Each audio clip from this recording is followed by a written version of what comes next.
Hello to my favorite kindergartners in the whole world. How are you today? I hope you guys have been enjoying the nice weather and playing outside and taking walks and those fun things. I know I sure have. All right, we're going to go ahead and get started with our song. I'm going to start right in the middle of the alphabet today, okay? Friends in our class. Friends in our class. There's Joshua and there's Ava, there's Opie and there's Ella, Joanne and Varshitha, and then there's Mila. Friends in our class. Friends in our class. There's Jude and there's Ruby, there's Dow and there's Matthew, there's Brindley and there's Alex, and then there's Rayanch. Friends in our class. Friends in our class. There's Xavier and there's Allison, Louise and Ariana, there's Mira and there's Jasper, and then there's Oksana. Friends in our class. Friends in our class. There's Hunter and there's Kepner, there's Clover and there's Colby, and that's everyone. So that's the end of the song. Okay, today we are going to do a poem called 5 Little Bunnies. It's kind of like the 5 green and speckled frogs sitting on a speckled log eating the most delicious bugs. Yum, yum. Remember that song, guys? It's a subtraction song, so they keep going away. -1, -1, -1. So subtracting is when we're taking away. This is kind of like that song. So I'm going to sing it to you once, or say it to you, and then you can kind of do it along with your fingers, okay? It's called 5 Little Bunnies. 5 little bunnies hopping on the floor. 1 hopped away, and then there were 4. 4 little bunnies, sweet as can be. 1 hopped away, and then there were 3. 3 little bunnies I once knew. 1 hopped away, and then there were 2. 2 little bunnies, oh, what fun! 1 hopped away, and then there was 1. 1 little bunny playing in the sun. 1 hopped away, and now there are none. So you can go to the poems page on the newsletter, and you could either print this out or copy it and then keep it in a safe space so you can go back and read it often, and you can get really good at this poem, okay? The book that we're going to read today is by Kevin Hinkes. This is the author that wrote Chrysanthemum. You guys remember that book, Chrysanthemum, about the little mouse that didn't like her name? This is by the same person, and he writes and illustrates his books. So he writes the words and draws the pictures. The title of this book is called Wimberly Worried. Wimberly Worried. Wimberly worried about everything. Big things. I just wanted to make sure you were still here. That's what the little word bubble is. She's saying that to her mom. And little things. And all things in between.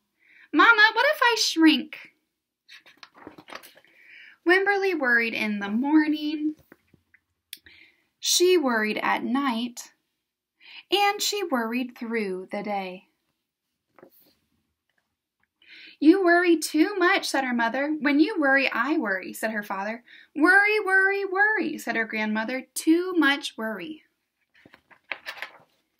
At home, Wimberly worried about the tree in the front yard. What if it falls on our house?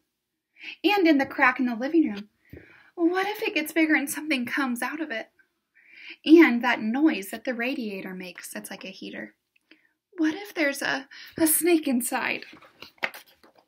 At the playground, Wimberly worried about the chains on the swings, the bolts on the slide, and the bars on the jungle gym. Too rusty, too loose, too high. And she always worried about her doll, Petal. Shouldn't Petal have a car seat, too? I found her, sweetie. Petal's lost forever. I'll wait for you, Petal. Sounds like she's doing a lot of worrying. Don't worry, said her mother. Don't worry, said her father. But Wimberly worried. She worried and worried and worried. Look at her face.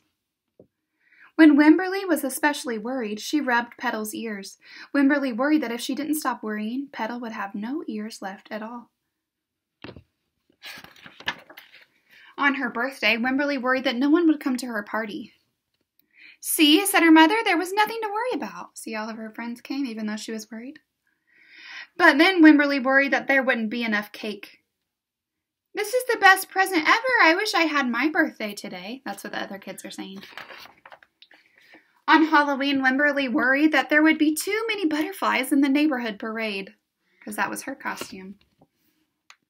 But then Wimberly worried because she was the only one. You worry too much, said her mother. You worry. When you worry, I worry, said her father. Worry, worry, worry, said her grandmother. Too much worry. It says take it as it comes here, so that means don't worry about the future. Soon, Wimberly had a new worry, school. Wimberly worried about the start of school more than anything she had ever worried about before. That is something that's kind of scary. By the time the first day arrived, Wimberly had a long list of worries. Look at all these question marks that she's asking herself. What if no one else has spots? What if no one else wears stripes? What if no one else brings a doll? What if the teacher's mean? What if the room smells bad? What if they make fun of my name? What if I can't find the bathroom? What if I hate the snack? What if I have to cry? Don't worry, said her mother. Don't worry, said her father. But Wimberly worried. She worried and worried and worried. She worried all the way there. Her grandma's saying, have fun. While Wimberly's parents talked to the teacher, Mrs. Peachum, Wimberly looked around the room. Then Mrs. Peachum said, Wimberly, there is someone I think you should meet. Her name was Jewel. She was standing by herself. She was wearing stripes, and she was holding a doll, just like her. At first, Wimberly and Jewel just peeked at each other. This is Petal, said Wimberly. This is Niblet, said Jewel. Petal waved. Niblet waved back. Hi, said Petal. Hi, said Niblet. I rub her ears, said Wimberly. I rub her nose, said Jewel. So it looks like they're making friends already. Throughout the morning, Wimberly and Jewel sat side by side and played together whenever they could. Petal and Niblet sat side by side, too. They're dolls. Wimberly worried, but no more than usual, and sometimes even less. Before Wimberly knew it, it was time to go home. Come back tomorrow, called Mrs. Peachum as the students walked out the door. Wimberly turned and smiled and waved. I will, she said. Don't worry. And then they're all happy at the end. So I wanted to read you guys that book because I know that a lot of us worry sometimes. We worry about what might happen. We worry about new things. We worry about changes. And right now, our world is kind of different than it ever has been before. So you might be worried. And I want you to know that no matter what's going on, always remember that your parents love you and your teacher, I love you so much, okay? So don't worry. Don't ever worry about that, okay? Today's sight word is the word write. Write, like write your name on your paper, okay? Get your finger ready to skywrite. Ready, go. W-R-I-T-E, write. Please write your name on your paper. Skywrite again, please. Ready, go. W-R-I-T-E, write. Please write your name on your paper. So the motion is just you're gonna pretend that you're writing, or if you have a pencil in your hand, you can hold the pencil. I would like for you to write the word write 3 times, okay? Write. Now your writing assignment for today, I want you to choose 10. It's a challenge today. Choose 10 sight words. You can choose some that you know, and then you can choose some more that you want some more practice on. Remember skywriting? You just write over on top of the word in different colors, so it's extra practice, okay? So please choose 10 sight words and rainbow write those, okay? And I also want you to remember that even if you have a word highlighted, it's still a good idea to go back and practice just to make sure your brain hasn't forgotten that word, okay? All right, I will see you guys in videos next week. Have a great weekend. I love you. Bye.